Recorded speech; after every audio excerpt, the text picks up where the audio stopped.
விசாரணை பண்ணுங்க. விசாரிக்கலாம் மாட்டீங்க. அது எங்கே உங்களுக்கு நேரம் இல்லை. ஒரு 20-30 பேர் சேர்ந்துட்டு கொலை பண்ணணும்னு சொல்லிட்டு சுற்றிட்டு இருக்கிறாங்க.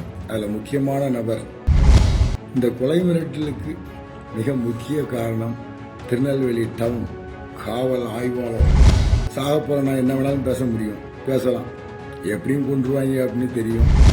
இன்னொரு நபர், இவர் தான் மிக முக்கியமான நபர். இதில் ஒரு தொழில் அதிபர், திராவிட கழகத்துக்கு ரொம்ப நெருக்கமான ஒரு நபர் இதில் சம்பந்தப்பட்டிருக்காரு. விசாரணையே பண்ணல, என்னை கூப்பிட்டு கேட்கல, என்னன்னு கேட்கல, அவங்கள கேட்கல. கேஸ் டிஸ்போஸ் ஆகும். சூப்பர் போலீஸ்ல எப்படி இருப்பாரு? மரணிக்கும் போதும் சட்டத்தை மதித்தவனாக மன்னிக்க வேண்டும் என்ற ஆசை தான். போட மாட்டேன், எஃப்ஐஆர் தானே பார்த்துக்கலாம், நான் தானே என்கொயரி பண்ணணும்னு சொன்னார். வணக்கம். மாண்புமிகு தமிழக முதல்வர் அவர்களுக்கு வணக்கம். தமிழ்நாட்டில் இருக்கிற கோடிக்கணக்கான மக்கள்ல ஏதோ ஒரு மூலையில் நானும் இருக்கேன். நல்லறங்கள் செஞ்சு கொண்டு மரணிக்கிற நேரத்தில் நன்மையான காரியங்களை செய்வோம்னு சொல்லிட்டு திருநெல்வேலி டவுன் தொட்டிப்பால தெரு முத்துஜஹான் தைக்காவின் முத்தவழியாக நன்மையான காரியங்கள் பல செய்து கொண்டு இருக்கிறேன். இதை நான் சொல்ல வேணாம், அந்த ஏரியாவில் வக்பு இடத்துக்கு பாத்தியப்படாம இருக்கிற மக்களை கேட்டா அவங்களே சொல்லிக்குவாங்க. நான் சொல்லி தான் தெரியணும்னு இல்லை. விசாரணை பண்ணுங்க. விசாரிக்கலாம் மாட்டீங்க. அது எங்கே உங்களுக்கு நேரம் இல்லை. என் மேலே கொலை மிரட்டல். ஒருத்தர் 2 பேர் இல்லை, ஒரு கூட்டு கும்பலே சேர்ந்து ஒரு 20-30 பேர் சேர்ந்துட்டு கொலை பண்ணணும்னு சொல்லிட்டு சுற்றிட்டு இருக்கிறாங்க. அதில் முக்கியமான நபர் தௌஃபீக். இவர் 9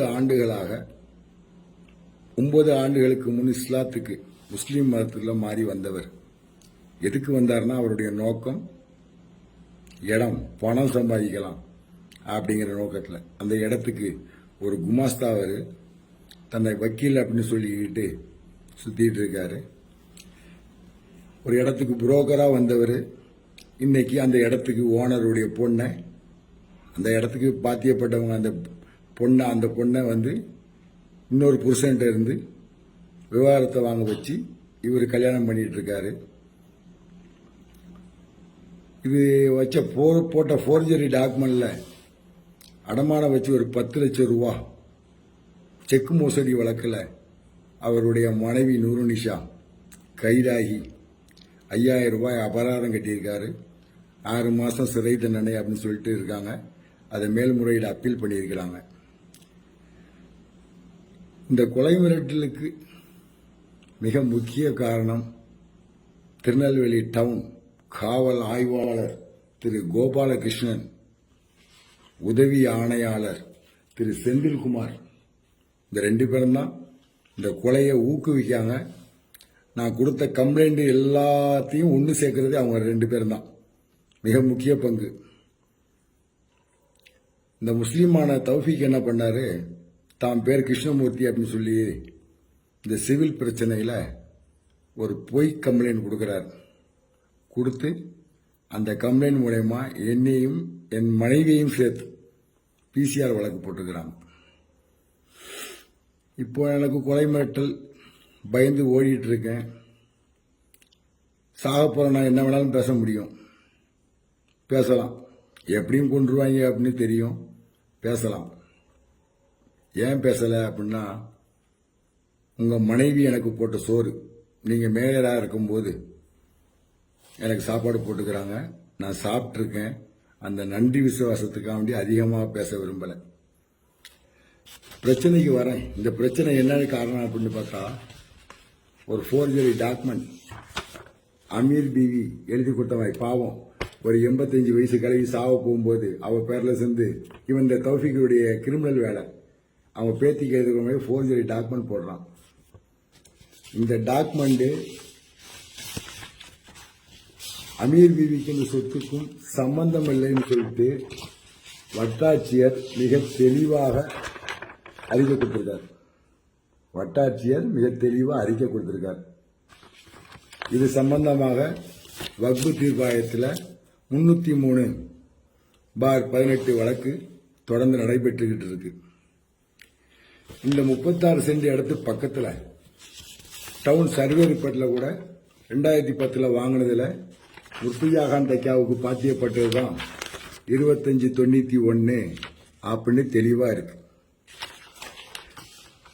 இந்த 36 சென்ட்டுக்கு பக்கத்தில் ஒரு 2.5 சென்ட் இடம் அவரும் ஃபோர்ஜரி டாக்குமெண்ட் போட்டாருன்னு அவர் மேலே நான் வழக்கு தொடர்ந்து வக்போர்டு சார்பாக வழக்கு தொடர்ந்து அந்த இடம் நம்ம வக்புக்கு சாதகமாக தீர்ப்பாகி ஸ்டே வெக்கேட் பண்ணி மேற்படி இடத்துல இருந்தவங்க ஒத்துக்கிட்டு அவங்க இடத்த திரும்ப வக்போர்டுக்கே ஒப்படைக்கிறோன்னு எழுதி கொடுத்துட்டு போயிருக்காங்க. தோத்த கேஸுக்கு அவளுக்கு நஷ்டீடும் கொடுத்துருக்கேன். கோர்ட்ல வச்சு ஜட்ஜு முன்னாடி எழுதி வாங்கி அந்த வழக்கு விடுபட்டுச்சு.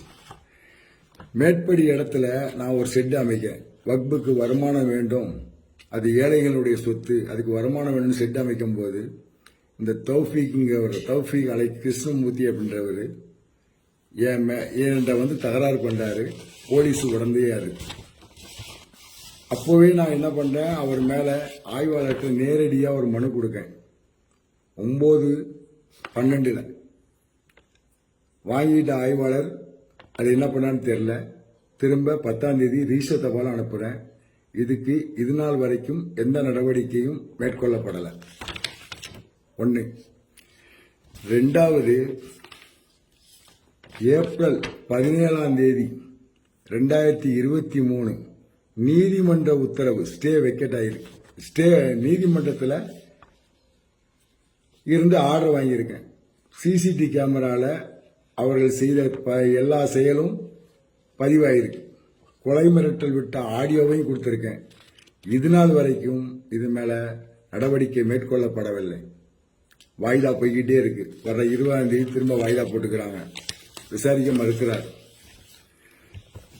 இன்னொரு நபர், இவர் தான் மிக முக்கியமான நபர். இதுல ஒரு தொழில் அதிபர், திராவிட கழகத்துக்கு ரொம்ப நெருக்கமான ஒரு நபர் இதுல சம்பந்தப்பட்டிருக்காரு. இவர் மேல பல குற்றச்சாட்டுகள் திருநெல்வேலி மாநிலத்தில் மின்சார வாரியத்தில் இருக்கு. அருணன் அவருடைய பேரு. இவங்கெல்லாம் சேர்ந்து மொத்த பேர் இப்ப இருக்கிற இந்த அக்யூஸ், இந்த நான் கொடுத்த புகார் மனுக்களில் உள்ள எதிரியெல்லாம் சேர்ந்து ஒன்னு சேர்த்தது போலீஸ் சேர்த்து எல்லாரும் சேர்ந்து இப்ப என் மேல பிசிஆர் வழக்கு தொடுத்திருக்காங்க. இந்த நபர் போர்ஜரி கையெழுத்து, என்னுடைய கையெழுத்தை போட்டு என்னுடைய லெட்டர் பேர்லயே கம்ப்யூட்டர் மூலமாக கணினி மூலமாக மாத்தி என் கையெழுத்தை போட்டு ஒரு இடத்துல அவரு தனியா ஒருத்தர் கையெழுத்து போட்டு அவர் பேர்ல மின்சாரத்தை என் பேர்ல இந்த கரண்ட அவர் பேருக்கு மாத்திருக்காரு. அதை திரும்ப போராடி மின்சாரத்தில் என் பேரை மாத்திட்டேன். ஆனா போர்ஜரி கையெழுத்து போட்டது தப்பு தானே. அது சம்பந்தமா ஆன்லைன்ல கம்ப்ளைண்ட் கொடுத்தேன். உங்கள் கோரிக்கை ஏற்றுக்கொள்ளப்பட்டது அப்படின்னு ஒன்னே விஷயம். நான் என்னடா ஐயோ சூப்பர், உடனே இந்த நடவடிக்கை எடுத்துருவாங்க அப்படின்னு சொல்லிட்டு, பரவாயில்லையே ஆன்லைன் கம்ப்ளைண்ட்னா உடனே நடவடிக்கை எடுப்பாங்க அப்படின்னாங்க. ஒரு 3 நாளைக்கு முன்னாடி கேஸ் டிஸ்போஸ் அப்படின்னு வந்துருச்சு. விசாரணையே பண்ணல, என்னை கூப்பிட்டு கேட்கல, என்னன்னு கேட்கல, அவங்கள கேட்கல, கேஸ் டிஸ்போஸ் ஆகும். சூப்பர் போலீஸ்ல எப்படி இருக்கு பாருங்க. உங்களுக்கு இப்போ ஒரு மனு அனுப்பியிருக்கேன். கோரிக்கை ஏற்றுக்கொள்ளப்பட்டது அப்படின்னு குறுஞ்செய்தி வந்திருக்கு. 30 நாள்ல உங்களுக்கு பதில் தரப்படும் அப்படின்னு ரொம்ப தெளிவா வந்திருக்கு. ஆனா அதுவும் வரப்போ இல்லை. உங்களுடைய புகார் நிராகரிக்கப்பட்டதுன்னு வந்துடும் எனக்கு தெரியும். இது போடுறேன்னா தெரியட்டும். மரணிக்கும் போதும் சட்டத்தை மதித்தவனாக மன்னிக்க வேண்டும் என்ற ஆசைதான். இந்த கேஸ் போடாம இருக்கிறதுக்கு உதவி ஆணையாளர் செந்தில்குமார் அவர்கள் என்ற பேரம் பேசினார். அதுக்குள்ள ஆதாரம்லாம் இருக்கு. போட மாட்டேன், எஃப்ஐஆர் தானே பார்த்துக்கலாம், நான் தானே என்கொயரி பண்ணணும்னு சொன்னார். செய்யாத தவறுக்கு ஒருபோதும் பணம் தர மாட்டேன். அந்த பணம் ஏழைகளுக்கு கொடுத்தாலும் கொடுப்பேன், உனக்கு தர மாட்டேன்னு சொல்லிட்டு போயான்னு சொல்லிட்டு வந்துட்டேன். இப்போ ரொம்ப மும்முரமா என்னை கொலை செய்தவனு எனக்கு வக்காலத்து வாங்குற வக்கீலுடைய தகப்பனாருக்கு போன் பண்ணி இந்த தௌஃபீக் போன் பண்றான், மிரட்டுறான். இவனை கேட்கறதுக்கு இங்க ஆளே கிடையாது. நீங்களும் கேட்க போறதில்ல. நன்றி. வாழ்க வளத்துடன். வாழ்க தமிழகம். வாழ்க தமிழக மக்கள். நன்றி.